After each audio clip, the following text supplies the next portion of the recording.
drži korak, legio. Rimsko carstvo pokorilo je pola poznatog svijeta snagom svoje teške pješadije. Ali evo što zaista zbunjuje moderne povjesničare. Većinu vremena legionari uopće nisu ni ratovali. Zamislite najveću vojsku antike kako sjedi godinama u gustim šumama Germanije bez da vidi jednog pravog neprijatelja. Hollywoodski filmovi prikazuju nam beskrajna krvava bojišta, gdje vojnici svaki dan ratuju do smrti.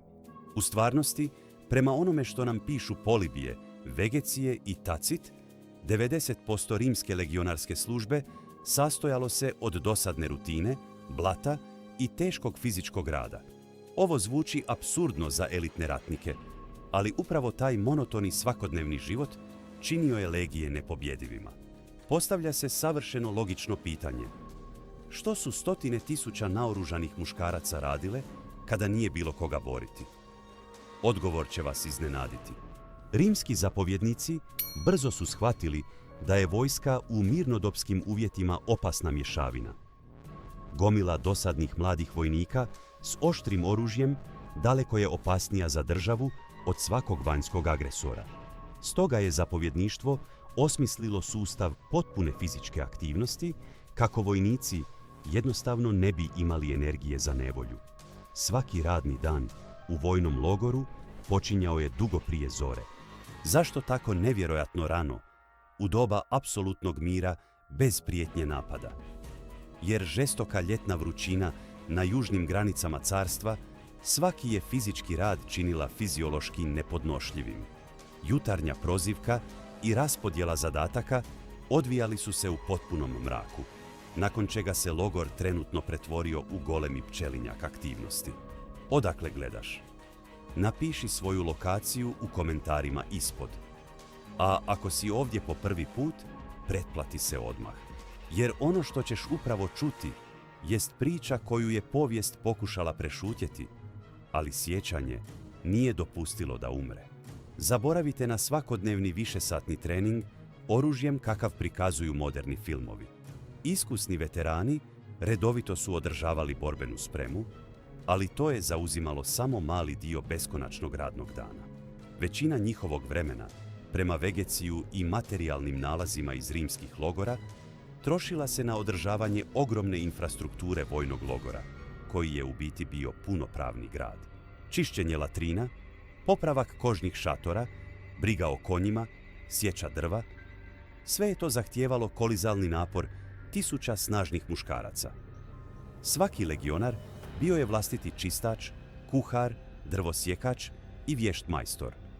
Značajan dio dana, prema sačuvanim dokumentima, zauzimala je i papirologija, vojna birokracija zapanjujućih razmjera. Legije su manijački pedantno vodile evidenciju o apsolutno svemu, od svake funte izdanog žita do starih sandala otpisanih zbog dotrajalosti. Sačuvane drvene tablice, posebno čuvene vindolandske tablice s granice Britanije, otkrivaju nevjerojatan stupanj detalja u kojemu je svaki željezni čavao i svaka kap kiselina vina brižno evidentirana. Rimljani su izumili strogu mikroupravljačku birokraciju tisućljećima prije pojave modernih korporativnih standarda. Vrijedi posebno istaknuti redovite marševe koji nikada nisu prestajali čak ni u najmirnijim godinama. Prema Vegecijevom opisu propisanog vojnog marša Iter iustum, legionari su marširali u punoj opremi, noseći desetke kilograma različite opreme. Zapovjednici su znali da noge vojnika zaborave težinu ceste mnogo brže nego što ruke zaborave težinu mača. Noćni život u vojnom logoru bio je strogo reguliran unatoč potpunom odsustvu vanjske prijetnje. Stražari su bili redovito smjenjivani uz zvuk vodenog sata. Slučajan san na dužnosti bio je kažnjiv prema rimskom vojnom pravu. Polibije opisuje ovu praksu detaljno u 6. knjizi Historije. Disciplina je poput mišića. Ako je pustite da se opusti u miru, do početka rata bit će atrofirala. Mnogi domišljati vojnici stjecali su posebne dodjele koje su ih trajno izuzimale od teškog fizičkog rada. Ogromna armija stalno je trebala pismene pisare, glasne trubače, iskusne liječnike i svećenike koji su tumačili znakove. Upravo ta sivila svakodnevnica tukla je naivne mlade romantičare, koji su se priključili slavljenoj legiji u potrazi za vječnom slavom i zlatnim trofejima. Umjesto herojskog podviga, svečano su im uručivali teška željezna motike. Najčuvaraznija i najzatvorenija tajna rimske armije jest da su bili briljantni profesionalni graditelji. Budući da država nije mogla priuštiti civilne radnike za gradnju masivnih kamenih mostova u dalekim germanskim šumama, dosadni legionari gradili su dugačke ceste, visoke akvadukte, duboke luke i čitave nove gradove od nule. Čuvene ravne rimske ceste, savršeno sačuvane do danas, izgradili su okorjeli vojnici. Zašto su vojni generali trebali prekriti cijelu divlju Europu golemom mrežom kamenih autocesta? Glatka, dobro održavana cesta značila je da teška legija može rasporediti trupe na svako vruće mjesto u carstvu nevjerojatnom brzinom. Vojnici su metodično krčili tamne šume, isušivali golema mivara i postavljali višetonske kamene blokove u matematički savršene linije. Ako je legija ostajala na jednoj granici dulje od godinu dana, prema Vegecijevim opisima standardne procedure, šatori su se zamjenjivali čvrstim drvenim kazetama, a potom monumentalnim kamenim zgradama. Obični vojnici gradili su prostrane bolnice, velika zapovjedništva, amfiteatre i goleme suhe žitnice s dvostrukim prozračenim podovima. Lukavi civilni guverneri često su službeno posuđivali legije za obavljanje općinskih građevinskih projekata. Rimski carevi aktivno su poticali ovu praksu jer je dobra infrastruktura razvijala lokalnu ekonomiju i donosila više poreza u riznicu. Ovaj beskrajni iscrpljujući rad imao je i duboku psihološku dimenziju za visoko zapovjedništvo. Mlad čovjek koji je 12 sati nosio teško kamenje pod žarkim suncem, jednostavno nema fizičke snage organizirati politički ustanak. Iscrpljujući monotoni rad bio je najvažniji i najpouzdaniji alat za održavanje željezne discipline unutar trupa. Uz veličanstvene građevinske projekte, legionari su se stalno bavili aktivnošću neočekivanom za elitne vojnike, masovnom poljoprivredom. Hranjenje izoliranog logora s 5000 vječno gladnih, zdravih muškaraca bilo je nevjerojatno teško i katastrofalno skupo za riznicu. Svaki utvrđeni granični logor bio je okružen golemim čišćenim područjem koje su Rimljani službeno zvali Prata. Tamo su pasli stoku, želi tone sjena za konjicu i uzgajali sezonsko povrće. Vojnici su radili u izmjenama na polju s disciplinom, odlažući teške štitove na rub polja prije nego što su uzimali srp. Legije su redovito organizirala i velike ekspedicije do obale radi strateških zaliha soli. Sakupljanje drva za ogrjev svaki dan zahtijevalo je jednako kolosalan napor. 5000 ljudi koji se kupaju i kuhaju troše nevjerojatne količine goriva dnevno za vrele terme, kovačke peći, pekarske peći i zimsko grijanje vojarne. Vojnici su metodično i svakodnevno sječe šumu u hektarima, ali prema paleobotaničkim analizama rimskih logora, koji su analizirali paleoekologi, upravljali su šumskim resursima u rotacijskim ciklusima, što je spriječilo katastrofalno krčenje. Između rijetkih ratova, rimski vojni logor uvijek je bio nevjerojatno živahno ekonomsko središte. Bez iznimke, svi legionari primali su stalnu plaću u srebrenim novcima, što ih je automatski činilo najbogatijim ljudima u regiji. Golemi iznosi gotovine odmah su privlačili pametne trgovce, vješte obrtnike i beskrupulozne prevarante iz cijelog područja. Kockanje s novcem bila je najveća prokletstvo i nesvladiva strast cijele rimske armije. Prema rimskim pravnim izvorima, igranje kocke za novac bilo je tecnički ilegalno, ali zapovjednici su redovito zatvarali oči na tu ilegalnu, destruktivnu aktivnost. Igranje kocke dosadnim legionarima dopuštalo je rasterećenje nakupljenog stresa. Vojnici su ponekad prokockavali čitava bogatstva, bezbrižno stavljajući na kocku buduću godišnju plaću ili vrijedno zarobljeno oružje. Problem neplaćenih dugova među vojnicima ponekad je dostigao katastrofalne razmjere za disciplinu. Centurioni su takvo ponašanje suzbijali velikom okrutnošću, jer su krvavi financijski sporovi uništavali jedinstvo i povjerenje u bojnom bratstvu. Zanimljivo je da je rimska armija prema sačuvanim administrativnim dokumentima funkcionirala i kao prisilna banka za vlastito osoblje. Prema izvorima koje citira povjesničar A.H.M. Jones, u dijelu The Later Roman Empire, otprilike pola vojnikove plaće automatski je zadržavano i prisilno pohranjivano u posebnu zaštićenu logorsku riznicu. Ta golema suma isplaćivana je veteranu tek nakon čestite umirovljenja kao znatna jednokratna mirovina. Rimski generali izumili su siguran štedni račun jednostavno kako bi spriječili vojnike da odmah propiju sav novac. Podmićivanje i sitna korupcija među nižim časnicima bili su apsolutno normalni i svakodnevni. Novac se darežljivo plaćao za izuzeće od prljavog rada, neplanirani slobodan dan ili siguran premještaj na lagani dnevni patrolu.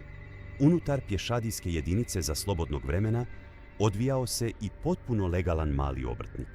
Vješti zanatlije su za nekoliko novčića popravljali poderane čizme, šili nove šatore ili ukrašavali dosadno oružje suboraca. U biti, unutar svake legije djelovalo je golemo tržište svakodnevnih usluga.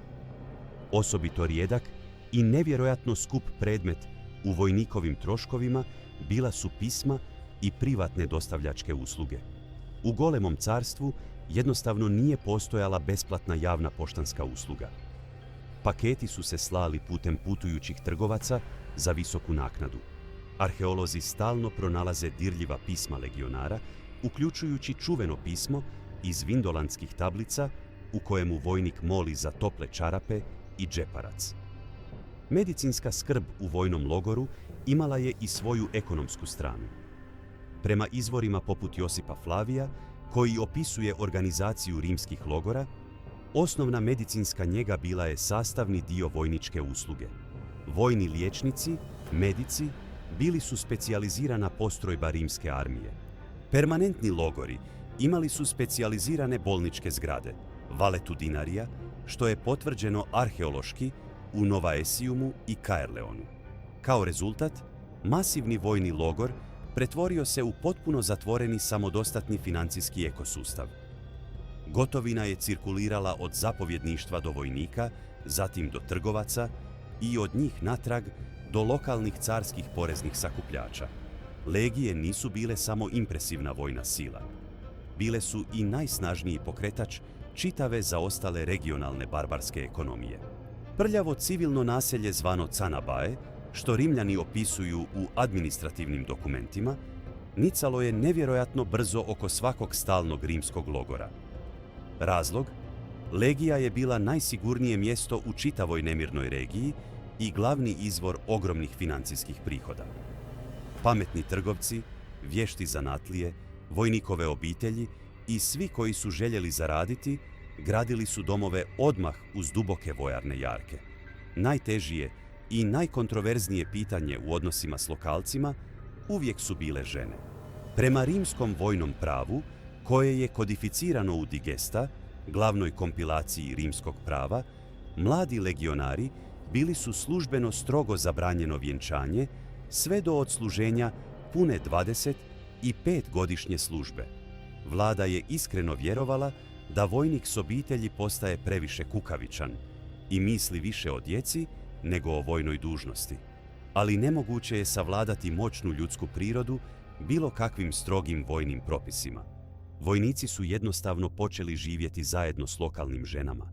Rađali su djecu i vodili kućanstvo zajednički, potpuno otvoreno, odmah uz logorske zidove. Zapovjednici su bili savršeno svjesni ovih ilegalnih obitelji i jednostavno su zatvarali oči na njih kako bi održali mir u garnizonu. Složeni pravni status takvih nezakonitih obitelji stalno je stvarao ogromne pravne probleme. Prema strogim rimskim zakonima, djeca vojnika rođena izvan priznatog zakonskog braka bila su nepriznatim i nije mogla zahtijevati očinstvo ili nasljedstvo. Tek po umirovljenju, starajući legionar mogao je retroaktivno legitimizirati svoju dugogodišnju vezu. Tek reformom cara Septimija Severa, krajem 2. i početkom 3. stoljeća formalnoj, je zabrani sklapanja braka za vojnike službeno stavljen kraj. Globalno miješanje različitih kultura odvijalo se upravo zbog ovih skrivenih veza. Legionari su polako učili lokalne žene latinskom, a njihova djeca rasla su u simbiozi dvaju potpuno različitih svjetova. Lokalni recepti postupno su nalazili put u vojne kotlove, dok su napredne rimske tehnologije pronalazile put u prljava lokalna sela. Bio je to nevjerojatno snažan proces kulturne asimilacije koji je radio daleko učinkovitije od bilo kojeg državnog propagandnog programa. Osvajanje svijeta odvijalo se ne samo masovnim ubijanjima, nego i mješovitim brakovima i tisućama zajedničke djece. Odnosi između grubih vojnika i lokalnog stanovništva daleko nisu uvijek bili mirni. Vojska je uvijek žestoko branila svoje ljude, često potpuno ignorirajući opravdane pritužbe pretučenih civila. Postojalo je strogo pravilo da se vojni osoblje suđeni samo pred zatvorenim vojnim sudovima, gdje civili nisu imali šanse dobiti pravdu. Jedinstvena točka susreta uvijek su bili i čudni religiozni kultovi i lokalna vjerovanja. Rimljani su bili nevjerojatno pragmatični u religiji i lako su usvajali strane bogove za dodatnu mističnu zaštitu. Vojnici su postavljali oltare i tradicionalnim rimskim bogovima i lokalnim božanstvima samo za svaki slučaj. Kult boga Mitre, koji je zahtijevao strogu disciplinu i zastrašujuće tajne inicijacije, prema arheološkim nalazima Mitreuma u rimskim vojnim logorima diljem carstva, postao je nevjerojatno popularan u vojsci. Zatvorena tajna društva davala su običnim vojnicima ugodan osjećaj elitizma i bratstva koji im je kronično nedostajao u svakodnevnoj rutini. Rijetki slobodni dani uvijek su bili najdraže i najpriznatije vrijeme za svakog legionara. U rimskoj vojsci nije bilo službenih slobodnih dana. Sve je ovisilo o osobnim odnosima s centurionom. Za izvrsnu, besprijekornu službu ili zdravu srebrnu mito moglo se dobiti dragocjenu propusnicu za napuštanje gradskih zidina na nekoliko dana. Najveća prijetnja čitavom rimskom carstvu zapravo nije bila agresivna barbarska horda na granicama, nego nevjerojatno dosadna, dobro nahranjena i stagnantna vojska s apsolutno nigdje da usmjeri svoju kolosalnu fizičku energiju.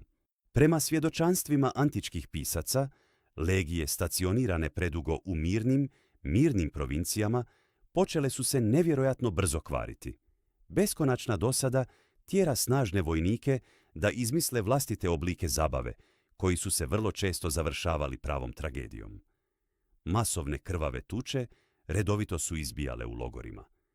Neukrotivno pijanstvo cvjetalo je, a vojna disciplina padala je na kritičnu razinu. Iz dosade, vojnici su počeli brutalno teretizirati mirno lokalno stanovništvo. Uzvišene političke ambicije pojedinih generala uvijek su nalazile najpoglodavniju osnovu upravo među dosadnim legijama. Buntovni, lukavi general jednostavno bi obećao udvostručiti plaću i legija bi ga radosno uzdigla na štitove. Kako bi se borila s ovom degradacijom, zapovjedna struktura redovito je nametala kazne. Najmanji prekršaj kažnjavao se javnim bičevanjem teškim trstom kojeg je svaki centurion stalno nosio. Ako bi neka postrojba pokazala najmanju kukavičluk ili se pobunila, primjenjivala se decimacija. Pogubljivanje svakog 10. vojnika slijepim žrijebom. Prema izvorima, ova kazna bila je iznimno rijetka i primjenjivala se samo u krajnjim slučajevima, ali sama njena moguća primjena bila je moćan psihološki instrument. Sportska natjecanja i brutalna fizička takmičenja uvijek su bili jedini legalni način ispuštanja pare u prenatrpanom logoru. Zapovjednici su redovito organizirali borbe pesnicama, opasne utrke i gladijatorske dvoboje s teškim drvenim mačevima. Ovo je učinkovito kanaliziralo nakupljenu agresiju u kontrolirani ispust i pružalo izvrsnu zabavu za masu vriskajućih gledatelja. Stalno kretanje trupa iz jedne udaljene provincije u drugu bila je još jedna dokazana metoda borbe protiv stagnacije. Iznenadna promjena klime, novi agresivni susjedi i novi složeni izazovi odmah su izvlačili samozadovoljne vojnike iz njihove zone komfora. Mentalno zdravlje ovih okorjelih vojnika nikada nije bilo službeno raspravljano, ali posljedice kroničnog stresa uvijek su bile vidljive. Antički izvori opisuju slučajeve iznenadnog bijesvila, neprovocirane agresije prema suborucima i neobičnih samoubojstava u tihim garnizionima. U antici liječnici nisu imali pojam o terapijama za psihološke traume. Problemi su se rješavali premještajem u drugu postrojbu ili fizičkim radom. Upravo ova beskrajna i iscrpljujuća borba s dosadom zauvijek je oblikovala jedinstven karakter rimske armije. Zašto su ušli u svjetsku povijest kao najmetodičniji, najmirniji i nevjerojatno učinkoviti ratnici svog vremena? Jer njihova legendarna disciplina nije bila iskivana ni u jednom trenutku epskih bitaka uz zvuk pobjedničkih trublja. Rodila se teškim radom u sivim, kišnim danima kada su tiho čistili konjski gnoj i kopali kroz ledeno blato. Rimska legija nije bila samo vojska, bila je jedinstven društveni eksperiment apsolutne kontrole nad tisućama ljudi. Njihovo najvažnije i najstrašnije oružje nije bio fino iskovan čelik Gladiusa, nego savršena organizacija monotone svakodnevice. Uvijek su pobjeđivali neprijatelje, jer su mogli kopati dublje, graditi brže i izdržati svaku rutinu dulje od svih ostalih.